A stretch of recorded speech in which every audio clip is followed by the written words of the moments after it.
In this video, we learn how to write text to a file using Python, so your data can live on disk even after your program stops running. Before we look at any code, here are the 4 ideas to keep in mind.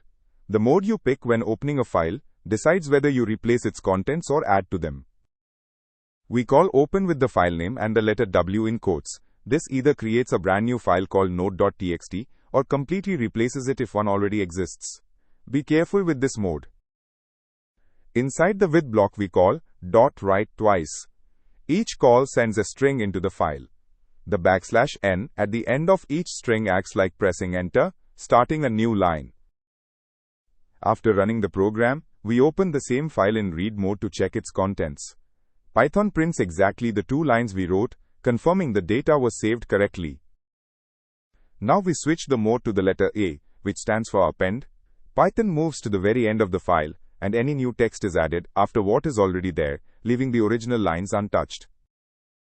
When we read the file after appending, all 3 lines are there. The original 2 lines survived because we used append mode instead of write mode. The key difference is what happens to existing content. Write mode wipes the file clean before your new text goes in, while append mode simply tacks new text onto the end. Remember, W for a fresh start, A to keep what is already there, and .write to put your text in.